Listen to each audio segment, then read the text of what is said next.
Guys, I'm back. How are you doing? How is everybody? Let's have a drink and let's talk about it. Everybody doing all right? Okay, glad to hear that.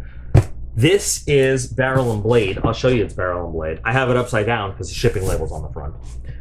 This is definitely Barrel and Blade, and it is definitely the level 2 box, and it is definitely for December. So I'm excited. See how excited I just got? Let's get into it. Let's see what we've got. Barrel and Blade. And guess what? I can just say as I'm doing this, I know that Battle Box is arriving today at some point because UPS told me so. But please let this be a big box full of 5.56 ammunition. Please, please, Santa, be a big box full of 5.56. It's full. Does it have something in it? I don't know. It's probably not full of 5.56. But we're gonna. I don't know what the hell this is, but it looks interesting. We're gonna take all the stuff out of Barrel and Blade, and I love getting radios because then I bother the boys with proper radio procedure, and they hate me for it. Doesn't feel like there's anything in this. Maybe there's something in it. I don't know. It's an ammo can. That is for sure. Yeah, no. When I have radios and the boys are using the radios and they say stuff that is not appropriate, I'm like, wrong. Say it again. And they're like, what are you talking about? And I'm like, that is not how you clear a radio frequency. That's not it. And they'll be like, what? I said over and out. And I'm like, yeah, nobody says over and out in real life. That means two different things. You can't say that. That's not proper. And they're like, we're just trying to have fun with radios. And I'm like, no, you're being trained with radio. Anyway, the miserable life of my boys growing up. Sorry. So Barrel and Blade, we've got two levels, right? We've got a level 1, we've got a level 2. Level 2 usually includes more stuff, fancier stuff, sometimes better versions of stuff. Is there stuff in here? Because I'm counting the things. There is. Look, they hid stuff from us. They hid stuff. They hid the stuff in the can. That's what they sneaky. Oh, wow. Look at that. Okay. So, we're going to have to go through all this stuff and see what all the stuff is. And I'm excited. So we're going to go right down the card as we often do. Sometimes I try to arrange it by like monetary price, but then I got to bounce all over the place and I, without fail, forget something. So Tactica. Have I ever seen an actual knife by Tactica? I don't know. This is the K100. They've got all sorts of things. Smooth ball bearing, liner lock, G10 handle, Torx screw, lanyard hole, reverse Tonto. You so had me at reverse Tonto. D2 tool steel blade, knurled thumb grip. You mean jimping? Thanks. And thumb stud. Okay, those are all standard parts of knives. Yes, sirree. It opens like this, just like their other weird tactical tool thing. They have a weird packaging process because like there's nothing holding it into the box. But just like friction of being put in this foam, which I guess works for them. Yeah, I guess I spoke too soon because I can't get this out. My big fat ass fingers aren't doing it. So let's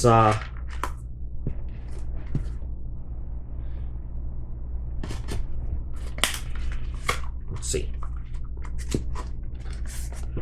There we go. So G10 has some texturing to it. Feels nice. Dead centered and orange anno thumb studs. I'll make Dave happy. Is this? Yep, metal back spacer. And I love that they got the lanyard hole all the way in the end of the knife. That's a nice feature. Instead of having it like somewhere in the middle over there. Just makes it more convenient for your lanyard if you're going to use it. Nice action. Ooh. Of course I found something I don't like. That lock is damn near impossible to get to comfortably. But it also means you're not going to accidentally hit it with something. But blade shape, I very much like.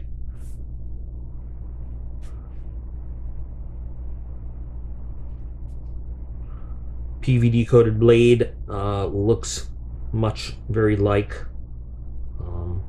Yeah, oh man, that lock though, I don't like that.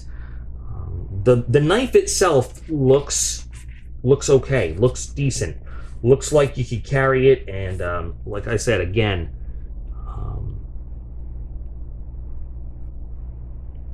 good bevel work. You know, EDC size in terms of handle, blade thickness, and everything. Weight is not bad. It's got some nice features. Fit and finish looks all good, but that lock, it's almost flush with that scale. It's you know, maybe for smaller hand people that's easier, but so this is just me running my thumb over the lock, and I really have to dig in there to get it. Is it a big deal? No.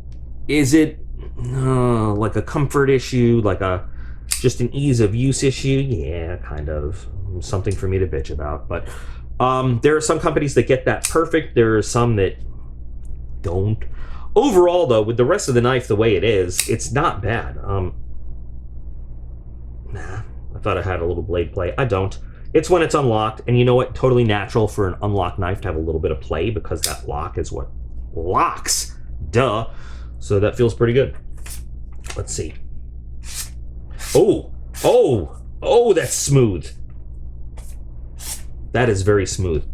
That feels really nice. Notice there's no clip though. No clip whatsoever. That just hit me. So that lanyard hole being at that nice butt end is even more important because this is going to need a lanyard, otherwise it's going to fall all the way into your pocket and you're going to have to reach all the way in and pull it out. Once again, is that a big deal? For some people, yes. For some people, that really is a big deal.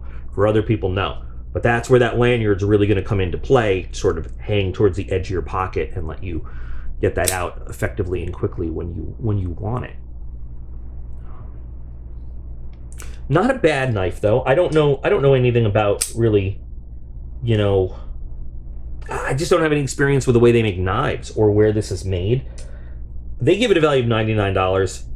I don't know if I buy into that. Specifically that one little element there, the price. But you know what? I'll give it a shot. I'll carry it.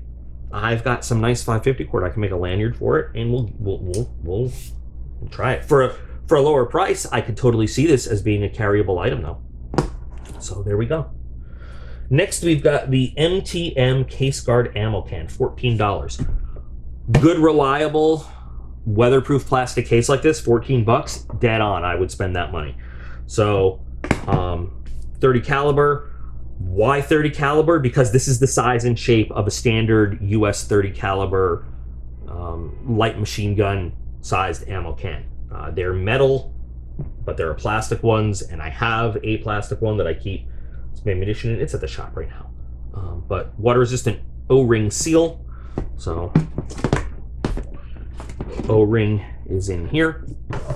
You can see that you have the option to lock it, not once, but twice. So if there's something you need to keep little hands out of in here, or anybody, you know, you can.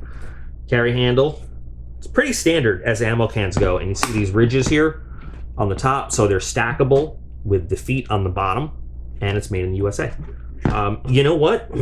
These things are never unused. I mean, in terms of organization, putting stuff away, whether you're actually going to put ammunition in them, or just something else you need to keep dry in the event that you're, you know, out in the woods, even out, you know, on a boat, keep it in the basement, whatever. These are always cool, and a $14 value on this is totally reasonable. Totally reasonable. So this is totally going to get used, absolutely going to get used. I like it. I really like ammo cans for storage. You throw a couple do not eats in here just to minimize any kind of moisture that might be in the air, and this thing is good to go for years. Awesome. Next, we've got Heskin's Tactical Grip Tape for $12. Make anything grippy. I thought this was a Faraday bag at first when I saw it. And then I saw it was 2-inch by 10-foot black standard grip tape.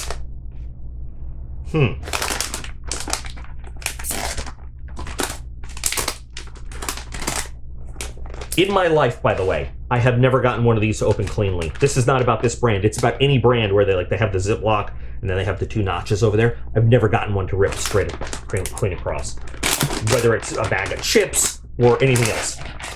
So, wow, they give you some samples there. That's cool. That is some grippy ass tape. Let me tell you. If I had a skateboard, I would put this right on it. Oh, it has a interesting smell. You guys know how I like to smell stuff. So we've got some literature from the company there, and we've got some woodland pattern. Did you know this color is called buff? Yeah, it's not 10. That's buff. I love woodland. I miss my BDUs. Oh, the BDUs. What a great uniform item. So application instruction. They are not kidding. This is a serious. This is a serious operation there. No, but they're just, you know what? You want this stuff on, you want it to stay on, you got to prepare the surface. So they have a recreational, they have a tactical, which is abrasive, and a recreational. This feels like, you know, like you ever go to a playground and they have like the rubbery, kind of looks like asphalt, but it's rubbery. That's what that feels like. It's cool though. They send you the samples and everything. And I like this. I don't know what I'm going to do. I like just having this. I'm going to do something with this. I don't know what. That's cool. So you got very clear instructions on how to use it. But what they're making clear to you is that this is not a quick toy to throw on something. This is going to be a semi-permanent fixture, and that it is a real. They take their products seriously. You know, it's applied and it's meant to stay there. So. I feel like this definitely has some use. I don't know on what yet. I don't know if this is something I would have thought to go out and buy, but now that I have it, I gotta figure it out. $12. That's, you know what? I sort of got it. A thing of Gorilla Tape this size is probably the same price. Duct tape's getting expensive for the good stuff. I have thoughts. And this is obviously the tactical, sorry, I'm thinking of Tactica, the tactical abrasive.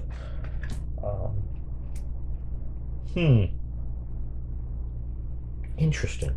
I have thoughts on what to do with it. I'm not sure yet, but have I mentioned that I think this is really cool right here? I want to do something with this. Anyway, all right. Next, okay, so a knife sharpener. So is this thing a knife sharpener? This looks like a little tiny warthog sharpener. Little teeny tiny warthog. Diafire. What do they say? PVC suction cup at the bottom. I don't even want to comment on that from things I've seen.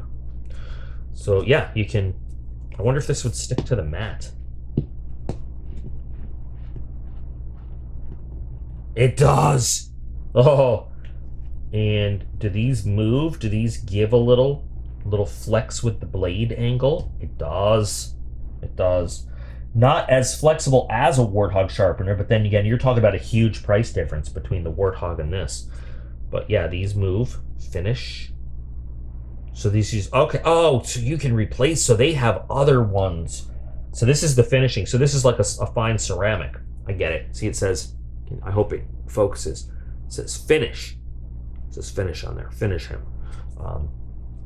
And so the difference between this and like a fixed angle sharpener is that this will flex to meet the angle of your knife. Like, and if you've seen a Warthog sharpener, I have one. It's really good. A Warthog is very flexible to easily open or close to the angle of the blade that you've already got. This one feels like it needs a little bit more work on your part, but it's again, the price difference is huge. It's only $15. A Warthog sharpener is like $100 or more. And it does appear that you can replace the sharpening elements with, a higher, a higher grit or a lower grit, as it may be, to do some other kinds of work. So I'm willing to give it a shot and see if it works as well as some other ones do.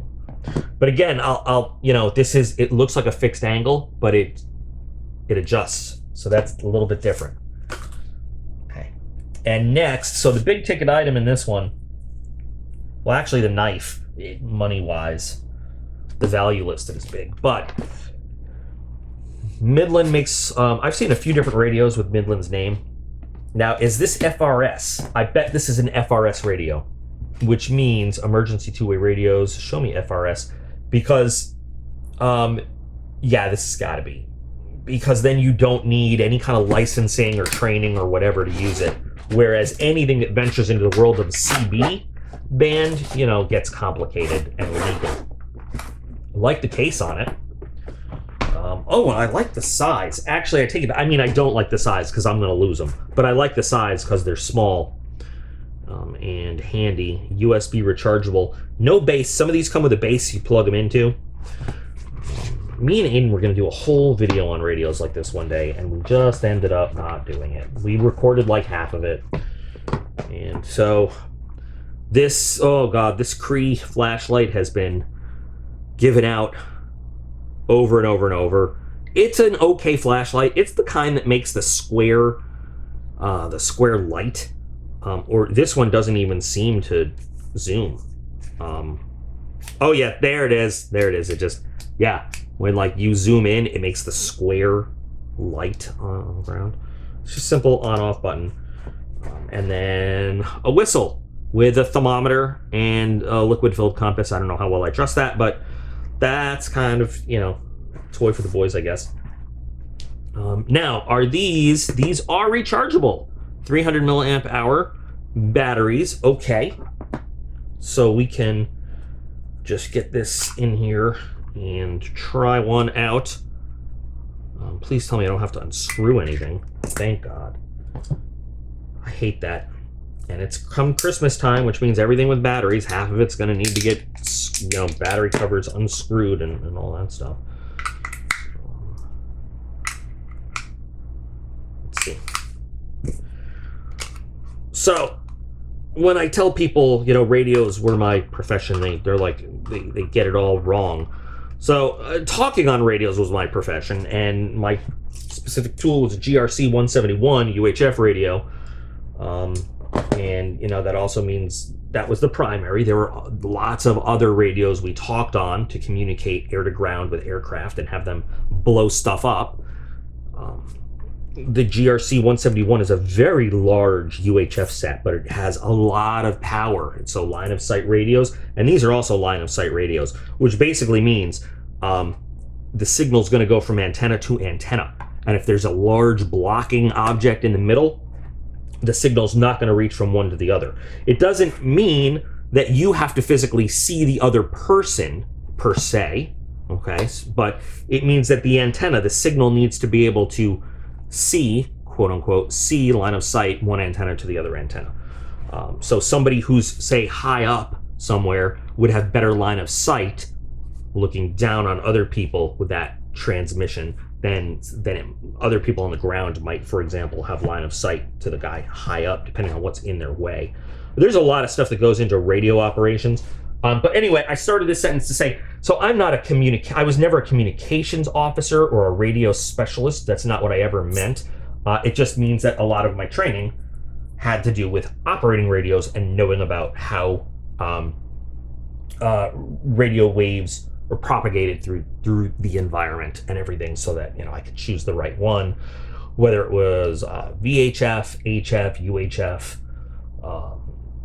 SUHF, things like that. SATCOM, which is not line of sight at all. That's a whole different thing. But so all these little radios usually operate on what we call the family radio system, or a set of frequencies, a very specific programmed in set of frequencies that are civilian ready. You don't need any kind of licensing. And what's really cool is if they're programmed on FRS, you can get a set made by Midland, you can get a set made by Sony, you can get a set made by anybody, and they all talk to each other because they all use the same pre-programmed channels and frequencies in this FRS spectrum.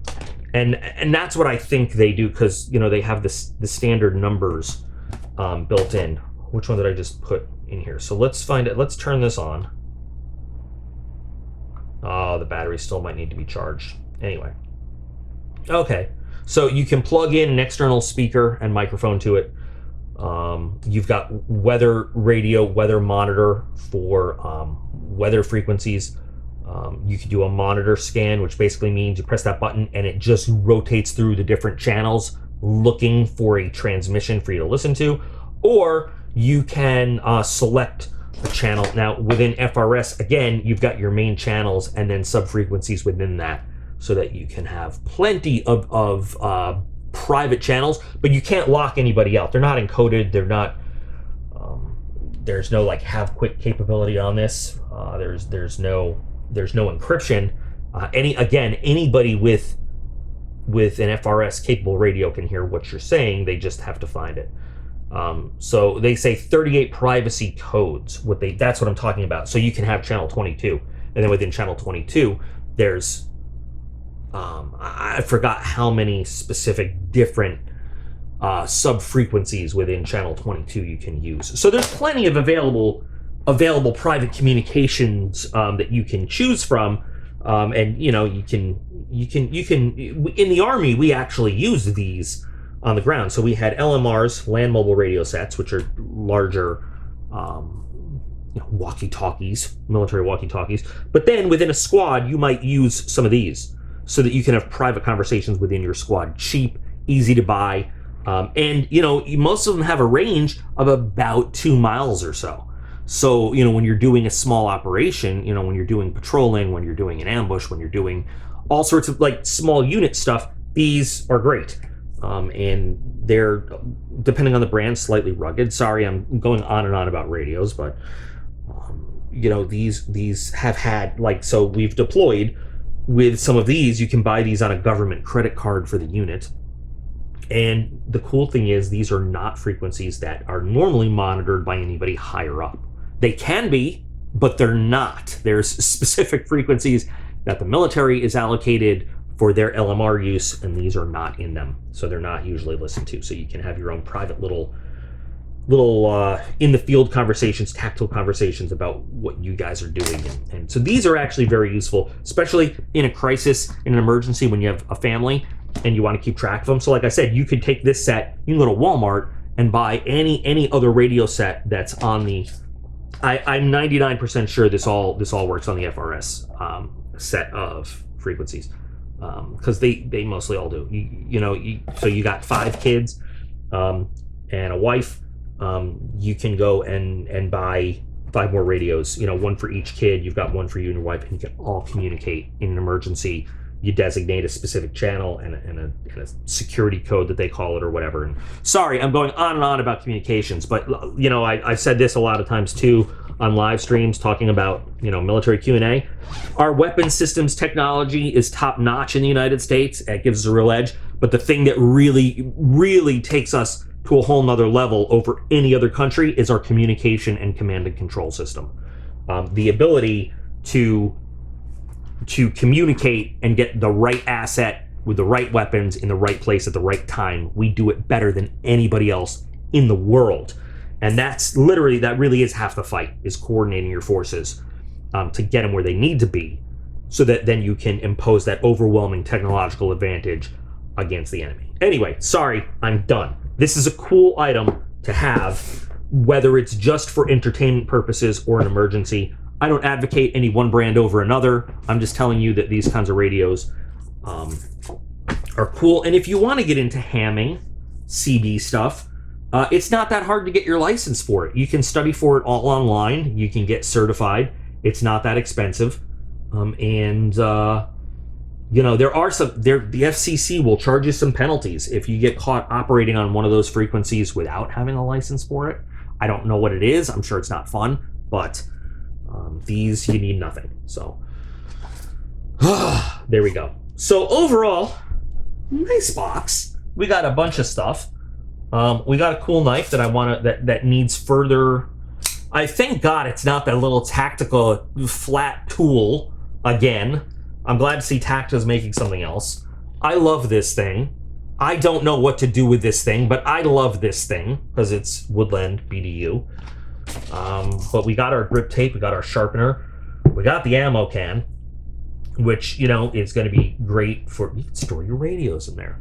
But nice box. So it's cool stuff that we can actually use for things, which makes me so happy. Makes me so happy. And then this little sharpener guy, which really needs some more investigation and everything. But is that everything? 1, 2, 3, 4, 5. 1, 2, 3, 4, 5. Yeah. So, what do you guys think? Favorite item, least favorite item, things you have experience with? Anybody use this? Want to share some stories on it and stuff? Barrel and Blade is, as I say, in the long run, probably it's among my top, if not my favorite, long-term subscription. In the long run, it provides some of the most useful stuff. I like their customer service people. I like their corporate people. I don't deal with them a whole lot, but when I do, they take care of problems. They do. They're awesome. So, link to Barrel and Blade in the video description so you can check out their different levels and everything. They have the knife of the month that we look at when it comes. Yeah, but I'd love to know your feelings on. Yeah, we can talk about radios all day long if you want. But yeah, I think this is some useful stuff to have put away, put aside, and to put away for emergencies, but also useful stuff. I could use this stuff today. That's the cool part. Today I can put it to use, which is great. So anyway, guys, can't wait to see what you think about it. Remember that you guys are all absolutely awesome, and I appreciate every single one of you. And I'll be back again real soon.